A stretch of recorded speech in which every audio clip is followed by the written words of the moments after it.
এই ভিডিওটাতে যেহেতু তুমি ক্লিক করেছো, তার মানে তুমি হয়তো লম্বা হতে চাও। অবশ্যই তুমি লম্বা হতে চাও। হয়তো তুমি তোমার হাইট নিয়ে স্যাটিসফাই না, হয়তো তুমি শর্ট, তোমাকে নিয়ে সবাই মজা করে, অথবা তুমি একটা অ্যাভারেজ হাইটে আছো বা তুমি আরেকটু লম্বা হতে চাও, যে কারণে এই ভিডিওটাতে তুমি ক্লিক করেছো, রাইট?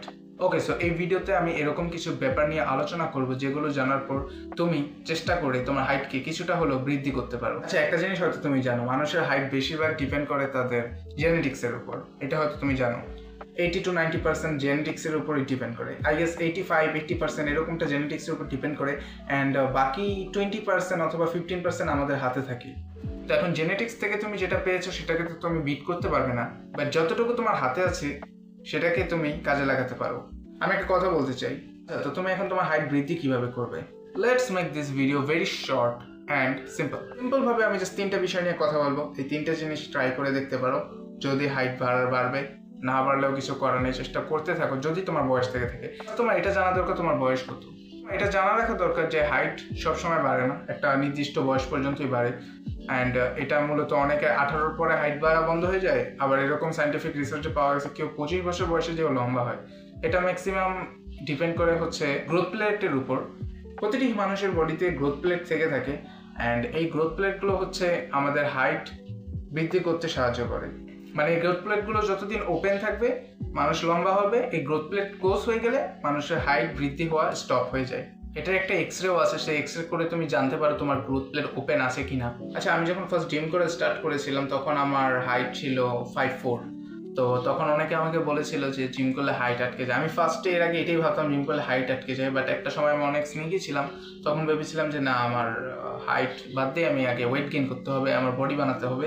তো আমি জিম করেছি, বাট এখন রাইট নাও আমি অত বেশি একটা লম্বা না, আমি 5'6.5", আমি 5'6.5" ইঞ্চি। আমার হাইট বৃদ্ধি হয়েছে। এখন কথা হচ্ছে, অনেকে বলতে পারে যে আমি নিজেই তো বেশি একটা লম্বা না, সো আমার ভিডিও দেখে তুমি কিভাবে লম্বা হবে, রাইট?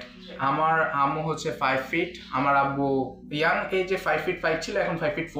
হাইট শ্রিঙ্ক করে, মানুষের হাইট ধীরে ধীরে কমে, আমার আব্বুর হাইট কমে গেছে। সো ওনাদের হিসাব করতে গেলে আমি ভালোই ওনাদের থেকে টল আছি। হ্যাঁ, 5'6.5", 5'6.5", অ্যান্ড জানি না ইন ফিউচার লম্বা হবো কিনা। তো এখন একটা কথা বলে, আমি জিম করার টাইমে আমার হাইট বাড়লো কিভাবে? বিকজ তখন আমি অনেক বেশি খাবার কনজিউম করতাম, বিকজ আমার বডিতে প্রোটিন অ্যান্ড হেলদি ডায়েট, আমার বডিতে ক্যালোরিজ প্রয়োজন ছিল, অ্যান্ড যেগুলো আমি আমার বডিকে দেওয়ার পর আমার বডি অটোমেটিক গ্রো করেছে। সো এটা হচ্ছে নাম্বার 1 টিপস, তুমি খাওয়া দাওয়া ঠিকভাবে করো। প্রোটিন, ক্যালসিয়াম, এই ধরনের ডায়েটগুলো, নিউট্রিশনগুলো ভালোভাবে নাও, ভালোভাবে খাওয়া দাওয়া করো, তাহলে অবশ্যই তোমার হাইট বাড়বে। সেকেন্ড নাম্বার, সেটা হচ্ছে যে তোমার জেনেটিক্সে হতে পারে তোমার লম্বা হওয়া দরকার, বাট তুমি অনেক সময় ঘরে বসে থাকো, বেশি একটা বাইরে খেলাধুলা করো না, যে কারণে তোমার হাইট আটকে যেতে পারে। সো তোমার স্পোর্টস খেলা দরকার, ফুটবল, ক্রিকেট, জাম্প করা দরকার, এবং কিছু হাইট গেইন এক্সারসাইজ আছে সেগুলো করতে পারো, লাইক ঝুলা। দেখো, ঝুললে আসলে লম্বা হয় না, এটা জানি না কেন মানুষ বলে ঝুললে লম্বা হয়। অ্যাকচুয়ালি মানুষ এটা ভাবে ঝুললে লম্বা হয়, বাট ঝুললে আসলে লম্বা হয় না। তুমি ট্রাই করে দেখতে পারো, বিকজ তোমার হাইট যদি আটকে থাকে তাহলে সেটা খুলে যাবে অ্যান্ড তুমি হঠাৎ করে লম্বা হয়ে যাবে। অ্যান্ড নাম্বার 3, লাস্টে বেশি বেশি ঘুমানোর চেষ্টা করো। ঘুমালে কি হয়, আমাদের বডিতে হিউম্যান গ্রোথ হরমোন রিলিজ হয়, আর হিউম্যান গ্রোথ হরমোন রিলিজ হলে একটা মানুষ হাইট গেইন করতে পারে। সো তুমি বেশি বেশি ঘুমানোর চেষ্টা করো, যত পারো রাতে জলদি ঘুমিয়ে যাবে। 8 ঘন্টা ঘুমানোর চেষ্টা করো। 8 ঘন্টা ঘুমালে যেটা হবে, তোমার বডিতে অনেক হিউম্যান গ্রোথ হরমোন রিলিজ হবে, আর তোমার হাইট গেইন হওয়ার সম্ভাবনা অনেক বেশি বেড়ে যাবে। সো আই গেস ভিডিওটা তোমাদের ভালো লেগেছে। If you like this video, then please subscribe to my YouTube channel. Thank you very much.